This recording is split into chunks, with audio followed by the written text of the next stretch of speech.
Hi everyone, my name is Johannes. Thanks for having me. I'm the CEO of AKROS Energy.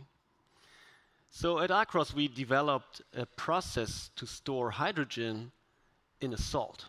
Sounds crazy, right? But in fact it is the most efficient way and the cheapest way to store hydrogen. And I'm going to tell you why now in the next 4.5 minutes.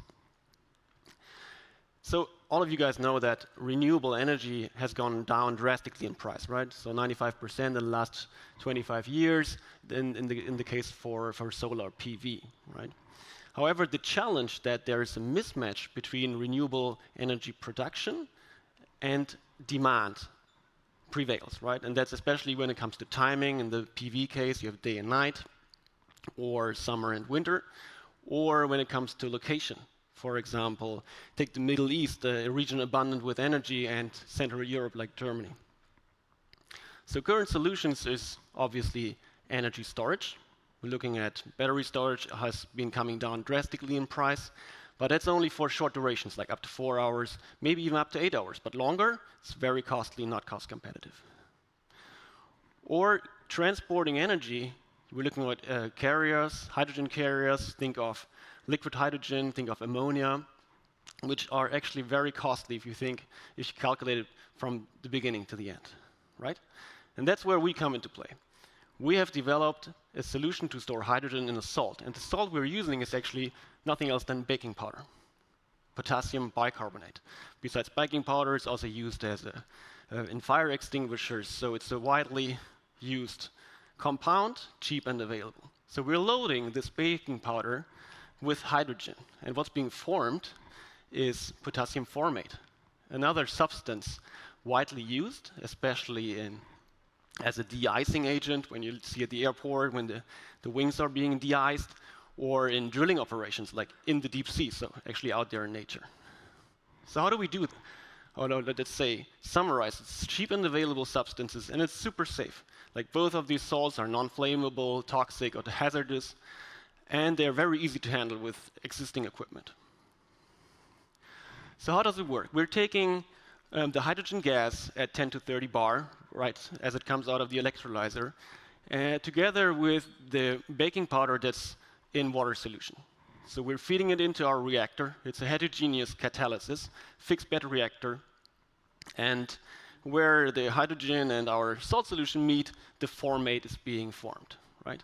So depending on your use case for stationary storage of hydrogen, you leave the salt as a solution, you pump it in flat bottom tanks, you have large hydrogen storage facilities, or if you want to transport it via ship, train, or whatever, you can also crystallize the salt to increase the energy density. Later, if you want to release the hydrogen, you use the same reactor. We just need to increase the temperature to 60 degrees at atmospheric pressure, and the hydrogen is being released. And the bicarbonate is being formed again for the circle.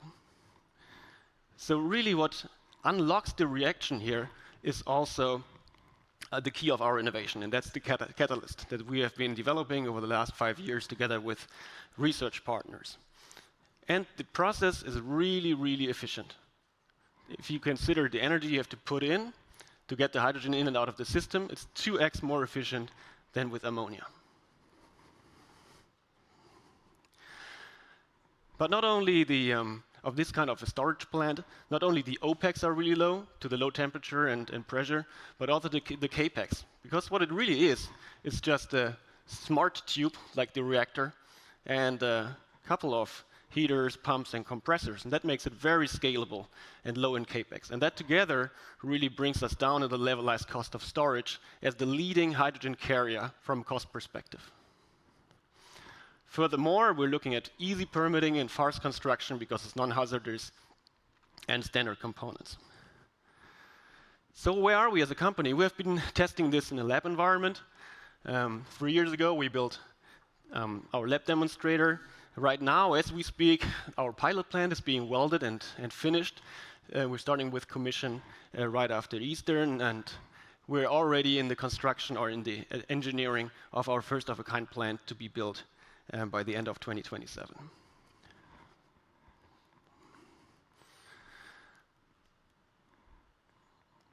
So that's us. We're a small team. We are a spin-off of H2 Apex.